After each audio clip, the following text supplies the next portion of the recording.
Kebakaran hebat terjadi di kawasan Talang Buru, Jalan Mayor HM Nurdin Panji KM7, Kelurahan Karya Baru, Palembang. Kebakaran yang terjadi pada Jumat siang 20 September 2019 tersebut menimpa salah satu pabrik pengolahan limbah plastik. Sebanyak 7 unit mobil pemadam kebakaran Kota Palembang dikerahkan dalam kejadian tersebut. Ditambah 1 unit mobil water cannon Polresta Palembang. Tidak hanya menghanguskan pabrik, kebakaran tersebut juga menyambar rumah warga sekitar. Sempat terjadi kericuhan antara warga dan personel Damkar Kota Palembang.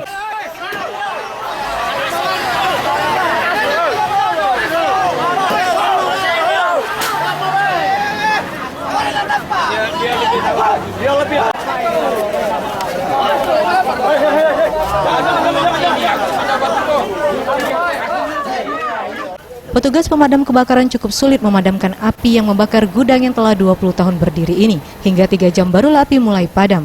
Menurut Sukri selaku Ketua RT 03 Kelurahan Karya Baru mengatakan, kebakaran terjadi diduga karena ada seseorang yang sedang membakar sampah di sekitar kawasan pabrik tersebut.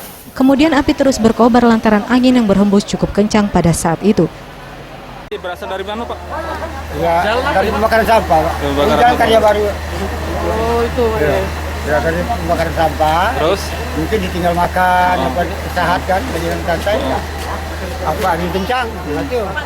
Kapolsek Sukarami Kompol Rifanda mengatakan, setelah pihaknya mendapat informasi dari warga adanya kebakaran di pabrik pengolahan limbah, para personel kepolisian Sukarami langsung dikerahkan untuk mengamankan kawasan tersebut. Pihaknya pun bersama divisi identifikasi akan segera menyelidiki kejadian tersebut, termasuk berapa rumah yang terbakar hingga besar kerugian yang dialami.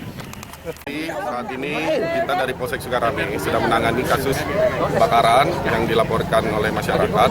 Kami mengetahui pada jam 14.30 lewat Pak RW memberitahukan adanya gudang plastik, ya, gudang plastik yang pengolahan plastik ini terbakar.